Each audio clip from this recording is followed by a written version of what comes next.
ಈಗ ಒಂದು breaking news ಬರ್ತಾ ಇದೆ. ಬಂಟ್ವಾಳದ ಶಾಸಕ ರಾಜೇಶ್ ನಾಯ್ಕ್ ಕಾರ್ ಮೇಲೆ ಕಲ್ಲು ತೂರಾಟ ಮಾಡಲಾಗಿದೆ ಅನ್ನೋದು ಬ್ರೇಕಿಂಗ್ ನ್ಯೂಸ್ ಈಗ ಬರ್ತಾ ಇರೋದು. ಬಂಟ್ವಾಳದ ಬಿಜೆಪಿಯ ಶಾಸಕ ರಾಜೇಶ್ ನಾಯ್ಕ್ ಅವರ ಕಾರಿನ ಮೇಲೆ ಒಂದು ಹಲ್ಲೆ ನಡೆಸಲಾಗಿದೆ. ಕಲ್ಲಡ್ಕದ ಬೋಳಂಗಡಿಯಲ್ಲಿ ಆಗಿರುವಂತಹ ಘಟನೆ. ಕಾಂಗ್ರೆಸ್ ಕಾರ್ಯಕರ್ತರಿಂದ ಕಾರ್ಗೆ ಡ್ಯಾಮೇಜ್ ಆಗಿರೋದು. ಬಿಜೆಪಿಯ ಶಾಸಕ ರಾಜೇಶ್ ನಾಯ್ಕ್ ಅವರ ಒಂದು ವಾಹನದ ಮೇಲೆ ದಕ್ಷಿಣ ಕನ್ನಡ ಜಿಲ್ಲೆಯ ಬಂಟ್ವಾಳ ತಾಲೂಕಿನ ಬೋಳಂಗಡಿಯಲ್ಲಿ ಕಾಂಗ್ರೆಸ್ ಕಾರ್ಯಕರ್ತರಿಂದ ರಾಜೇಶ್ ನಾಯ್ಕ್ ಅವರ ಕಾರಿನ ಮೇಲೆ ಡ್ಯಾಮೇಜ್ ಆಗಿದೆ ಅನ್ನೋದು ಮಾಹಿತಿ ಸಿಗ್ತಾ ಇದೆ. ಬಂಟ್ವಾಳದಲ್ಲಿ ರಮಾನಾಥ್ ರೈ ಅವರನ್ನ ಸೋಲಿಸಿದಂತಹ ರಾಜೇಶ್ ನಾಯ್ಕ್ ಅವರ ಒಂದು ಕಾರಿನ ಮೇಲೆ ಆಗಿರುವಂತಹ ಒಂದು ದಾಳಿ ಇದು. ಇದರಲ್ಲಿ ಅವರ ಕಾರ್ಗೆ ಡ್ಯಾಮೇಜ್ ಆಗಿದೆ. ಪ್ರತಿಭಟನಾ ನಿರತ ಕಾಂಗ್ರೆಸ್ ಕಾರ್ಯಕರ್ತರು ರಾಜೇಶ್ ನಾಯ್ಕ್ ಅವರ ಒಂದು ವಾಹನ ಏನಿದೆ ಅದರ ಮೇಲೆ ಕಲ್ಲು ತೂರಾಟ ನಡೆಸಿದ್ದಾರೆ. ಕಲ್ಲಡ್ಕದ ಬೋಳಂಗಡಿಯಲ್ಲಿ ಆಗಿರುವಂತಹ ಘಟನೆ.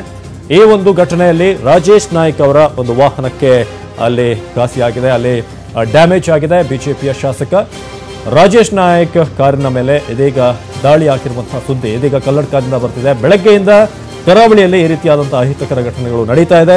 ಈ ಹಿಂದೆ ಕೂಡ ನಾವು ಬೆಳಗ್ಗೆನೆ ಮಾತನಾಡ್ತಾ ಹೇಳ್ತಾ ಇದ್ದೆ, ಸೆನ್ಸಿಟಿವ್ ಆದಂತಹ ಪ್ಲೇಸ್ ಕರಾವಳಿ, ಉಡುಪಿ ಇರ್ಬೋದು, ಬಂಟ್ವಾಳ ಇರ್ಬೋದು, ಅದೇ ರೀತಿಯಾಗಿ ದಕ್ಷಿಣ ಕನ್ನಡ ಬಹುತೇಕ ಕಡೆ, ಪುತ್ತೂರು ಇಂಥ ಕಡೆ ಬಹಳ ಸೆನ್ಸಿಟಿವ್ ಆದಂತಹ ಒಂದು ಪ್ರದೇಶ. ಅಲ್ಲಿ ಈ ರೀತಿಯಾದಂತಹ ದಾಳಿ ಆಗಿದೆ. ಇನ್ನು ಅಜಿತ್ ನಮ್ಮ ಪ್ರತಿನಿಧಿ ಈ ಬಗ್ಗೆ ಮಾಹಿತಿಯನ್ನ ಕೊಡ್ತಾರೆ. ಅಜಿತ್, ರಾಜೇಶ್ ನಾಯ್ಕ್ ಅವರ ಮೇಲೆ ಹಲ್ಲೆ ಆಗಿದ್ದು ಎಲ್ಲಿ, ಯಾವ ಸಂದರ್ಭದಲ್ಲಿ, ಎಲ್ಲಿ ಹೋಗ್ತಿದ್ರು ಅವರು, ಯಾರು ಹಲ್ಲೆ ಮಾಡಿರೋದು? ಬಂಟ್ವಾಳದ ಬೋಳಂಗಡಿ ಎಂಬ ಪ್ರದೇಶದಲ್ಲಿ ಕಾಂಗ್ರೆಸ್ ಕಾರ್ಯಕರ್ತರು ಪ್ರತಿಭಟನೆ ನಡೆಸುತ್ತಿರುವ ಹಿನ್ನೆಲೆಯಲ್ಲಿ ಆ ಕಡೆಯಿಂದ ರಾಜೇಶ್ ನಾಯ್ಕ್ ಅಂದ್ರೆ ಬಂಟ್ವಾಳದ MLA ಅವರು ಕಲ್ಲಡ್ಕಕ್ಕೆ ಹೋಗಿ ಬಂಟ್ವಾಳ ಕಡೆಗೆ ಬರ್ತಿರುವ ಸಂದರ್ಭದಲ್ಲಿ ಈ ಒಂದು ಘಟನೆ ನಡೆದಿದೆ. ಕಾರ್ಯಕರ್ತರು ಪ್ರತಿಭಟನೆ ನಡೆಸುತ್ತಿರುವ ಸಂದರ್ಭದಲ್ಲಿ ಅವರ ಕಾರು ಆ ಕಡೆಯಿಂದ ಪಾಸ್ ಆಗಿದೆ. ಈ ಸಂದರ್ಭದಲ್ಲಿ ದುಷ್ಕರ್ಮಿಗಳು, ಪ್ರತಿಭಟನೆಯಲ್ಲಿ ಪಾಲ್ಗೊಂಡಿದ್ದಂತಹ ದುಷ್ಕರ್ಮಿಗಳು ರಾಜೇಶ್ ನಾಯ್ಕ್ ಅವರ ಕಾರಿಗೆ ಕಲ್ಲೆಸೆದಿದ್ದಾರೆ ಮತ್ತು ಇದರಿಂದ ಸ್ಥಳದಲ್ಲಿ ಕೊಂಚ ಬಿಗುವಿನ ವಾತಾವರಣ ನಿರ್ಮಾಣವಾಗಿತ್ತು.